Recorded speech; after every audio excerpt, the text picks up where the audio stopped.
Now let's stop for a minute. A song like this could not be produced today because of the degenerates and the junkies in the record business, the vermin in the media. A song like this wouldn't even get through the transom. Take a look at what's gone in this country over the last half century, because we're talking about a half century of change.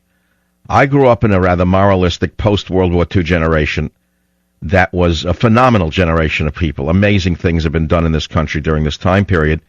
I don't know what the next 20, 50 years will bring. I have no way to know. I mean, I'm no crystal ball gazer, so to speak.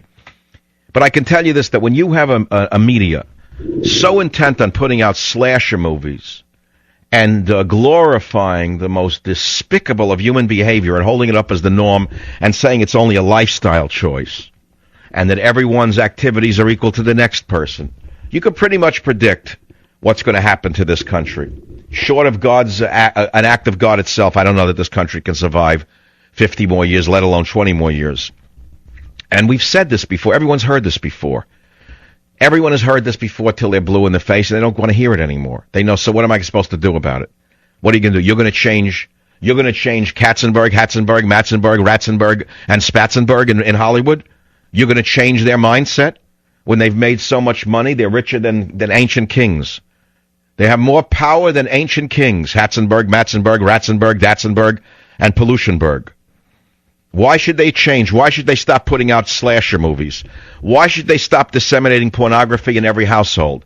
Why should they stop polluting your husband's mind when he's on a road trip in a hotel where there used to be a Gideon Bible? There is now internet pornography, which you can even hide from the company and from you because the charge doesn't even go on as a download from the television set. Why should you think this country can survive with such filth, with the sewer pipe of filth that comes out of Los Angeles being disseminated into everybody's mind day and night? Tell me how a country can survive with the sewer pipe being pumped out every day, which the sewage, the raw sewage that comes out of the worst minds of our generation. Tell me how the nation can survive when the sewer pipes run into everybody's brain. Tell me that you can even avoid the sewer pipes. Tell me there's a way to even avoid the sewer pipes. Tell me I'm wrong when I say it's the sewer pipes coming out from the most diseased brains of our time, the most diseased brains in history, in the most powerful positions in the media and in the entertainment media, the most diseased minds in history, polluting everybody's mind from top to bottom, so that a dirty little slut can walk around and get caught with cocaine and think that that's cool, that's fine, that's great, that's a role model.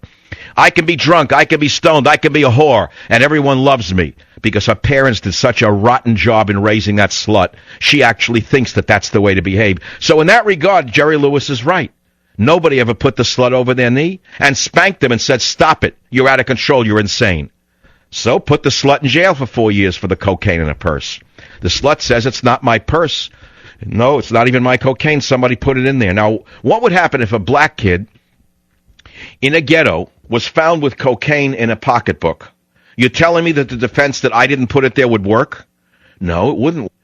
But you're telling me because Paris Hilton says that the cocaine was put there by somebody else, even though the makeup is hers, the cocaine wasn't?